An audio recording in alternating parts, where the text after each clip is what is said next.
हर हर महादेव। भक्तों, आज इस वीडियो के माध्यम से हम आपको ये बताएंगे कि असली पुण्य क्या होता है। हम सब मंदिर जाते हैं, माथा टेकते हैं और भजन कीर्तन सुनते हैं।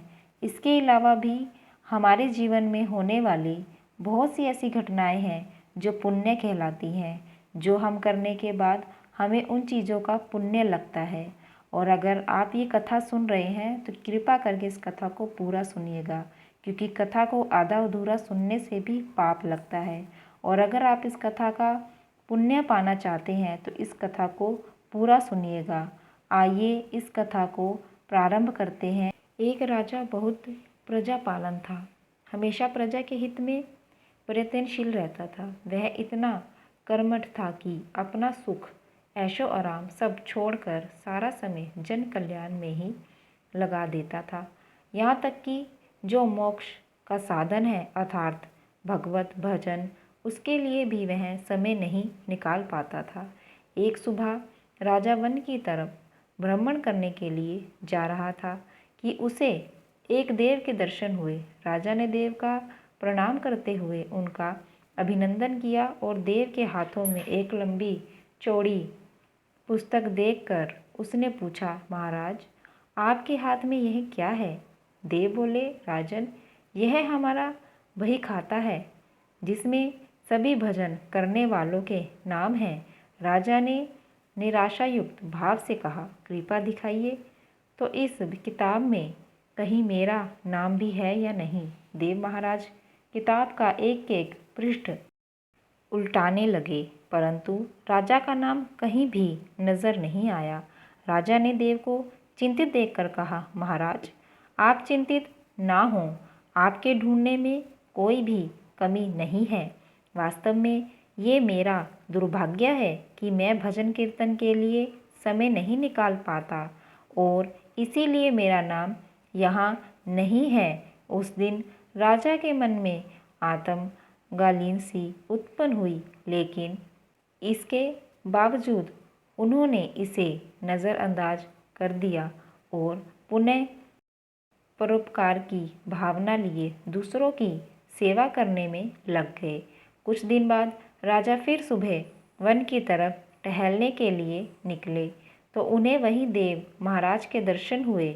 इस बार भी उसके हाथ में एक पुस्तक थी। इस पुस्तक के रंग और आकार में बहुत भेद था और यह पहली वाली से काफ़ी छोटी भी थी। राजा ने फिर उन्हें प्रणाम करते हुए पूछा, महाराज, आज कौन सा बही खाता आपके हाथों में लिया हुआ है? देव ने कहा, राजन, आज के बही खाते में उन लोगों का नाम लिखा है जो ईश्वर को सबसे अधिक प्रिय हैं।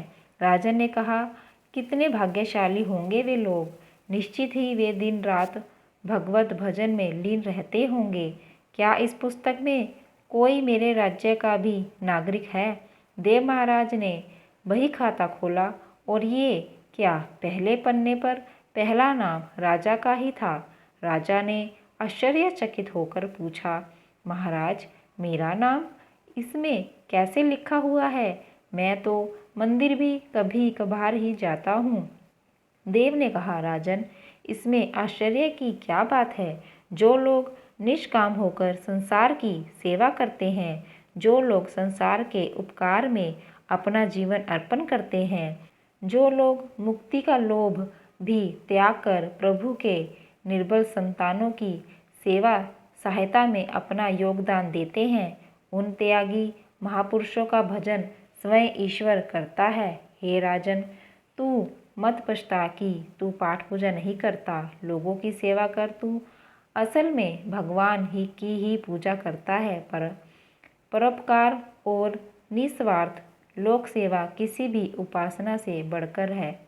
देव ने वेदों का उदाहरण देते हुए कहा, कुर्व निर्भय क्रामणि जीजी विषय क्षण समा एवनातवाप ज्ञानतो अस्ति व कर्म लिप्यते नरे। अर्थात कर्म करते हुए 100 वर्ष जीने की इच्छा करो तो कर्म बंधन में लिप्त हो जाओगे। राजन, भगवान दीन दयालु हैं, उन्हें खुशामद नहीं भाती बल्कि आचरण भाता है। सच्ची भक्ति तो यही है कि परोपकार करो, दीन दुखियों का हित साधन करो। अनाथ, विधवा, किसान व निर्धन आज अत्याचारियों से सताए जाते हैं। इनकी यथाशक्ति सहायता और सेवा करो, और यही परम भक्ति है। राजा को आज देव के माध्यम से बहुत बड़ा ज्ञान मिल चुका था, और अब राजा भी समझ गया कि परोपकार से बड़ा कुछ भी नहीं, और जो परोपकार करते हैं वही भगवान के सबसे प्रिय होते हैं।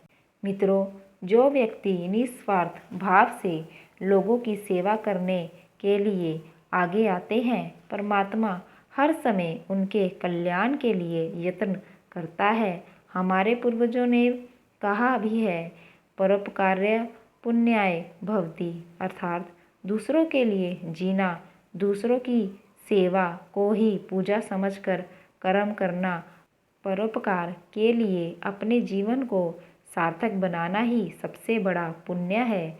और जब आप भी ऐसा करोगे तो स्वतः ही आप यह ईश्वर के प्रिय भक्तों में शामिल हो जाओगे। भक्तों, अगर इस कथा को सुनाते हुए हमसे कोई गलती हो गई हो तो हमें क्षमा करें, और अगर आपको ये कथा अच्छी लगी हो तो इस कथा को लाइक करके आगे शेयर करिए, और कृपा करके हमारे चैनल को सब्सक्राइब करिए। भगवान शिव सदैव आपकी सहायता करेंगे। हर हर महादेव।